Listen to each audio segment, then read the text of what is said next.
viande crue et salée. Salut à tous. Aujourd'hui, nous allons explorer les viandes crues séchées. Disons les objectifs de cette classe. Apprendre sur les viandes crues. Les viandes, leur production, leur vieillissement, leur conservation. Étudier les coupes et les méthodes de transformation. Et explorer plus. Les origines des viandes crues séchées pour préserver les aliments sont claires. Je possède un porc, et je peux le faire vieillir par salage, ou en le séchant, en utilisant des épices. Cela devient exceptionnel, transformant une viande à durée de consommation limitée. Je la transforme en quelque chose qui dure des années, offrant une liberté alimentaire. C'est aussi la valeur des viandes séchées. L'impact du climat et des coutumes locales est significatif, car je mets toujours en avant le genius loci, qui représente l'essence d'un lieu et son esprit. Les viandes séchées sont générées par le génie de cet endroit spécifique, où elles sont préparées et transformées. Car même la manipulation, les personnes et les méthodes évoluent positivement et deviennent quelque chose d'exceptionnel. Caractéristiques communes des viandes crues séchées. Salage et épiquage pour la préservation et saveur. La perte d'humidité. Le vieillissement ralentit la dégradation et cause la perte d'humidité de notre porc. L'eau est l'élément naturel le plus courant. Et dans les viandes séchées, la perte d'humidité se fait petit à petit. La fermentation crée des arômes, une étape essentielle pour produire des viandes séchées. Sans fermentation, les qualités aromatiques des viandes séchées seraient perdues. La conservation naturelle s'appuie sur le vieillissement et un environnement contrôlé. Ces éléments sont essentiels pour la production de viandes séchées. Il n'est pas surprenant que nous ayons divers types de viandes séchées crues à travers nos latitudes.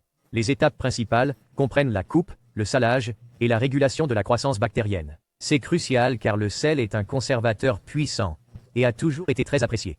Comme vous le savez peut-être déjà, le sel joue un rôle central dans la fabrication des viandes séchées. Cette méthode contrôle efficacement les bactéries, assurant une gestion efficace. Puis vient l'assaisonnement, soulignant les variations régionales. Je me rappelle quand je voyais ma famille préparer des viandes séchées, ils disaient « Maintenant les enfants, sortez », car chaque famille avait sa propre méthode. Il existe des variations régionales dans l'assaisonnement et l'utilisation d'éléments différents pour ajouter de la saveur. Il était fréquent, autrefois, que chaque famille ait sa propre viande crue, qui était différente d'une autre.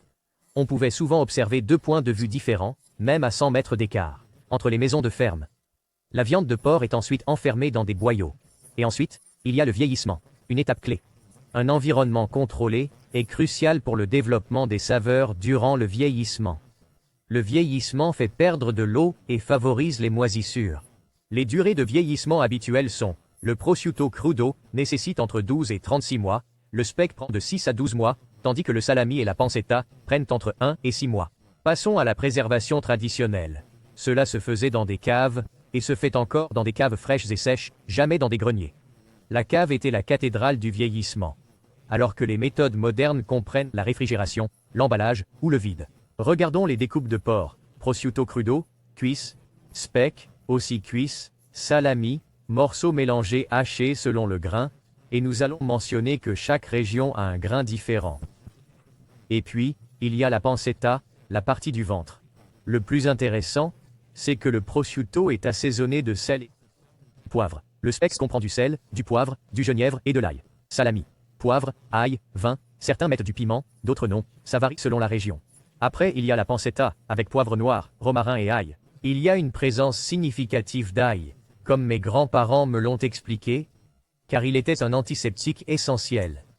Il est donc devenu rapidement un élément clé, en lien avec le sel, pour conserver ces viandes crues séchées, qui apportèrent du plaisir à toute la maisonnée. De plus, nous devrions considérer les techniques de transformation. Masser le prosciutto pour mieux absorber le sel. Fumer le speck, on utilise des bois aromatiques comme le hêtre. Ces bois sont importants ici car l'odeur qu'ils dégagent en chauffant ou en brûlant change l'expérience sensorielle de la viande crue séchée en question. Puis, il y a le type de mouture du salami, qui peut être fine ou épaisse. Voyez la différence entre ces deux ici. Mais nous verrons les détails plus tard. Eh bien, c'est compréhensible. On pourrait demander, lequel est le meilleur? Cela dépend de votre préférence sensorielle. Il n'y a pas de meilleur choix unique. Il y a de bonnes, meilleures et de haute qualité options. La pancetta est roulée par un processus manuel, ainsi que les viandes séchées et le salami sont d'une grande importance. Salumi, en italien, qui signifie viande séchée, vient du latin salumen, qui veut dire chose salée. Donc le sel est fondamental. Les viandes séchées sont présentes dans toute l'Italie, avec des traditions familiales et des différences locales. Il existe de nombreuses variantes régionales. Chacun décide de la taille et de la mesure. C'est magnifique, car la fabrication de viande séchée concerne aussi la possibilité de créer des aliments sensoriels vraiment riches à partir de la même viande. C'est un point essentiel à souligner. Maintenant, parlons du salami. La production de viande. La préparation faite avec de la viande maigre ou grasse. Cela repose sur un ratio de 70-30, avec 70% de viande maigre et 30% de gras, ou 60-40. Ce sont les chiffres. Les épices classiques sont le sel, le poivre et l'ail, avec des variations régionales. Ajoute du fenouil et du piment. Le niveau d'épices diminue, avec du piment en Calabre et d'autres régions italiennes, et du vin rouge. Le vin rouge est important pour sa saveur distinctive. Le vin varie selon le type de raisin utilisé, ce qui change. Le goût du salami. Le vieillissement. La différence est que les viandes maigres sèches vieillissent pendant 1 ou 2 mois, les grandes pendant 4 à 6 mois. Mon grand-père a demandé, la petite ou la grande vieillit-elle d'abord? Je dirais, oui, c'est la petite. Bien fait. Discutons des caractéristiques et de la valeur nutritionnelle. Organoleptique, propriété, saveur douce et épicée. Sa texture est douce et compacte, avec un arôme puissant et épicé. Discutons de la valeur nutritionnelle du salami. 400 calories pour 100 grammes, élevé en protéines et en graisses, avec du sodium. Continuons, parlons de la pancetta. Regardez, c'est un autre type de viande crue séchée, qui était parmi les premières à être appréciées et consommées. Du latin, pantecula, qui veut dire « petit ventre ». Facile, non? Oui, nous nous en rappellerons.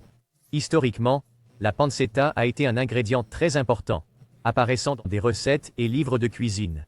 Elle était utilisée comme ingrédient principal d'une recette, comme entrée, ou comme viande crue pour des pique-niques en extérieur.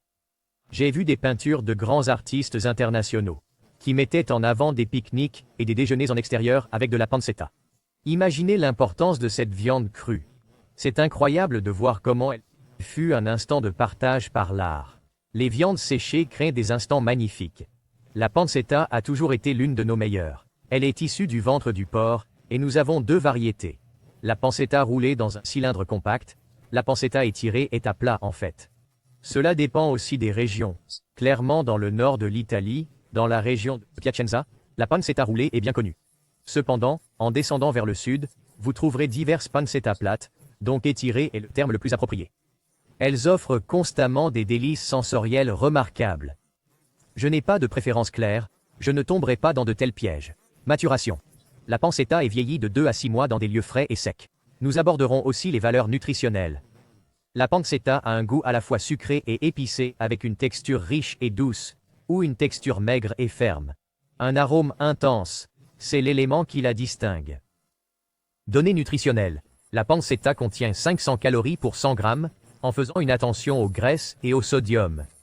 Je vais m'arrêter ici et laisser mes collègues formidables prendre la parole pour mettre cette théorie en pratique. Maintenant, Alex et Francesca vont créer des recettes mettant en avant les viandes crues. Suivez-les, car ils proposent vraiment une grande variété de viandes séchées et des mets extraordinaires. Saveur. Bon appétit!